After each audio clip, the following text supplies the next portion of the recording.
ఇప్పుడు మనము డిమాండ్ పదం గురించి తెలుసుకుంటాం. డిమాండ్ పదం అంటే ఏంటి? దీన్ని డిమాండ్ ఫంక్షన్ అంటారు. డిమాండ్ పరిమాణానికి డిమాండ్ నిర్ణయించే అంశాలకి మధ్య గల సంబంధాన్ని సమీకరణ రూపంలో వివరిస్తే దాన్ని డిమాండ్ పదము అంటారు. డిమాండ్ పరిమాణానికి డిమాండ్ నిర్ణయించే అంశాలకి మధ్య గల సంబంధాన్ని సమీకరణ రూపంలో వివరించడాన్ని డిమాండ్ పదము అంటారు. దీన్ని మనము సమీకరణ ద్వారా చెప్తాం. dx is equal f of px py so on pn yt. dx is equal f of px py so on pn yt. dx అంటే డిమాండ్ x వస్తువు యొక్క డిమాండ్.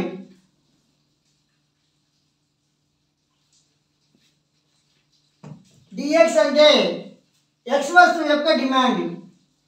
px అంటే x వస్తువు యొక్క ధర. py so on pn ప్రత్యామ్నాయ పూరక వస్తువుల ధరలు. y అంటే వినియోగదారుని ఆదాయం. t అంటే వినియోగదారుని అభిరుచులు, అలవాట్లు. కాబట్టి ఇవేమో డిమాండ్ నిర్ణయించే అంశాలు, ఇదేమో డిమాండ్. కాబట్టి ఇవన్నీ కూడా డిమాండ్ నిర్ణయించే అంశాలు. కాబట్టి డిమాండ్ నిర్ణయించే అంశాలకి మధ్యగా సంబంధాన్ని డిమాండ్ పదం తెలియజేస్తుంది. ఎఫ్ అంటే నీకు సంబంధాన్ని గురించి తెలియజేసేది. ఈ రెండింటి మధ్య సంబంధం ఏంటి, వీటిల్లో ఎంత మార్పు వచ్చింది, దీని మీద డిమాండ్లో ఎంత మార్పు వచ్చింది. వస్తువు యొక్క ధరలో మార్పు వచ్చిందనుకో, వస్తువు ధర పెరిగిందనుకో డిమాండ్ తగ్గద్ది. ప్రత్యామ్నాయ పూరక వస్తువులు, కాఫీ టీని ప్రత్యామ్నాయ వస్తువులు అంటారు. కాఫీ ధర పెరిగిందనుకో టీకి డిమాండ్ పెరగద్ది.